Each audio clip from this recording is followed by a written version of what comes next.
मुख्यमंत्री फडणवीस राज्यामधील पावसाच्या स्थितीचा घेणार आढावा।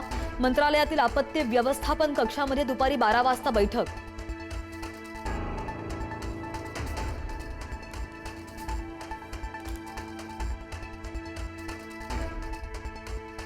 मुंबईमध्ये आज पर्यटन टाळा, घराबाहेर पडू नका, आपत्ती व्यवस्थापन मंत्री गिरीश महाजनांचं आवाहन।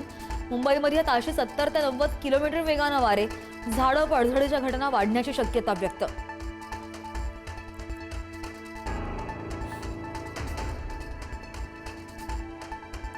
मुंबईच्या मानखुर्दमध्ये 3 मजली बांधकाम कोसळून दुर्घटना, 7 जणांचा मृत्यू झाल्याची माहिती। सरकारकडून मृतांच्या वारसांना 5 लाखांची मदत जाहीर।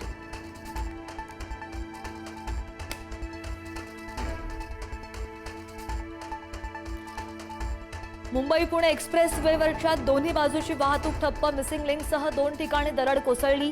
जुना मुंबई पुणे हायवे देखील बंद, अनेक पर्यटक गाडीतच अडकले।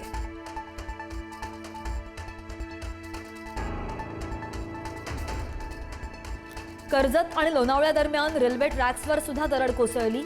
दरड कोसळल्यानं मुंबई पुणे एक्सप्रेस गाड्या रद्द। सोलापूरहून मुंबईला निघालेली सिद्धेश्वर एक्सप्रेस सुद्धा पुण्यातच थांबली आहे।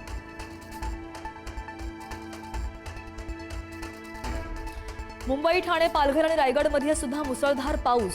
4ही जिल्ह्यांना आजही हवामान विभागाकडून रेड अलर्ट। गरज असेल तरच घराबाहेर पडण्याचं आवाहन।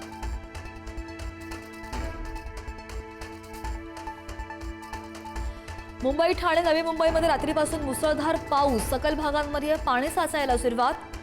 मुंबईमध्ये सुद्धा मुसळधार पावसाचा अंदाज। या मुसळधार पावसाचा आजचा 4था दिवस।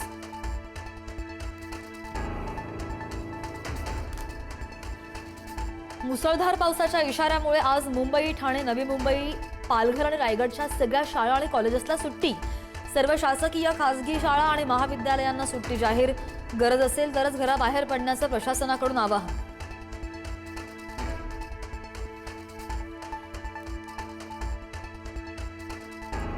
मुंबई विद्यापीठाच्या आजच्या सगळ्या परीक्षा पुढे ढकलल्या। मुसळधार पावसाच्या इशाऱ्यामुळे विद्यापीठाकडून निर्णय।